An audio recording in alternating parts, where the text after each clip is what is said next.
नोंथांमोन बयनिसिमबो गिबियाव आरो खेबसेबाव आङो दिनैनि बे सुबिदाखौ मोननायनि थाखाय आं साबायखर बावबाय। दा जोंनि फैनायनि उद्देश्यआनो जाहैबाय जोङो थांनाय 2005 सननि सिगांनिफ्रायनो 2013 सनसिम मावनानै बे समावसो जोङो प्रभिन्सियेलाइज जाफैयो। दा बे प्रभिन्सियेलाइज जाफैनायाव जोंनि फोरोंगिरि तरफनिफ्राय गोबां माखासे रिटायार जानानै थांबाय आरो रिटायार जानायनि उनावबो बिथांमोनहा सोरबाफोर बाहाय थैलांबाय।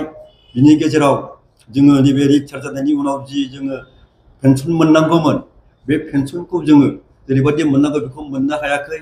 मानो होनना बुङोबा जोंनि आसाम सरकारनि जोंहा गिबि मन्त्रि डक्टर हिमन्त बिश्व शर्मा सारा जोंनो गोदान पेन्सन होनानै जोंनि बे रिटायार जानाय फोरोंगिरिफ्रा बाहाय मोजाङै मोजां गावनि न'खरखौ सामलायनो हायै जानानै थादों।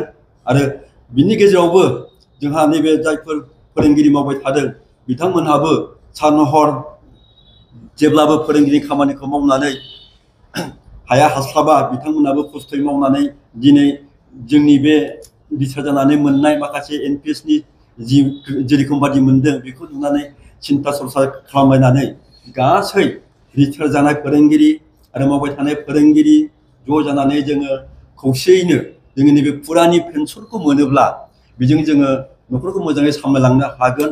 भबिष्यतआव जोंहा बेजों मोजां जागोन बेखौ साननानै जोङो दिनै जोंनि आसामनि गिबि मन्त्रि डक्टर हिमन्त बिश्व शर्मा सारनो जोंनि दुखु सुखुखौ जोङो नैबे काजलगांव प्रेस क्लाबनि मिडियानि थ्रुयै जोङो बेखौ जानायहरनो होननानै जोङो नुजाफैदों।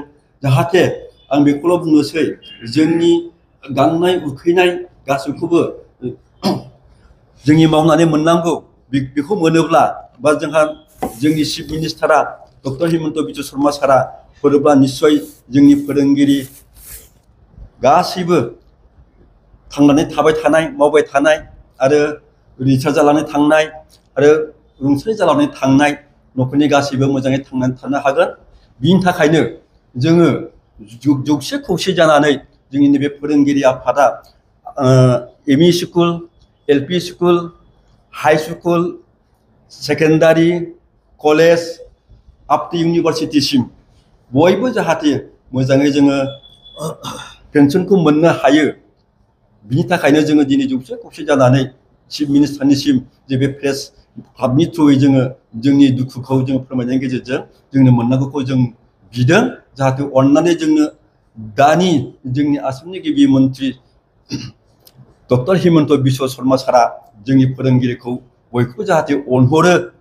नङाब्ला जोंनि फोरोंगिरि आफादनिफ्राय रिटायार जानानै थांनाय आरो रुंसारि जानानै थांनाय आरो फोरोंगिरि मावबाय थानाय बिथांमोनहाबो बे अल्ड पेन्सनखौ मोननो हायाबा जों जेरै दा भुगिनांदों बेबादिनो बिथांमोनाबो भुगिहैनांगोन। बिनिखायनो आं गले गले खावलायदों जोंनि आसामनि गिबि मन्त्रि चिफ मिनिस्टार सारखौ जाहाथे गासैबो फोरोंगिरि आफादनो बा फोरोंगिरिफोरनो जाहाथे अल्ड पेन्सननि बेब'स्थाखौ खालामनानै होयो। न'खर जिउ खुंनाय गावनि थांनानै थानो हानाय नङाब्ला जोंहा गावनि न'खरनि फोलेरखौ जोङो उसुग बिसुगाव जोङो मोजां रोखोमै जों सिकित्सा खालामनो हानाय जाया। माखासे समाज बिथिंनि खामानि मावनायावबो जों आवगायनो हाया। मानो होनना बुङोबा समाजखौ मोजाङै फोथांना लाखिनांगौबा फोरोंगिरि आफादनि गोनांथि दङ। बेनिखायनो फोरोंगिरिफोरखौ जाहाथे जोंनि बे आसामनि chief minister doctor Himanta Biswa Sharma सारा मोजाङै मोजां सिन्था सरसा खालामनानै देशखौ मोजाङै लाखिनो थाखाय जाहाथे सुखु गोजोनै लाखिनो थाखाय बे अल्ड पेन्सननि बेब'स्था जाहाथे खालामो बेखौनो आङो दिनै फोरोंगिरिनि आफादनि जानानै नैबे प्रेस मिडियानि थ्रुयै आं बेखौ फोसावहरनाय जाबाय फोरमायहरनाय जाबाय। बेखिनिखौनो बुंनानै आङो दिनैनि आंनि सुंद' बुंनायखौ आङो बावनो दोननानै जिरायनाय जाबाय। गोजोन्थों।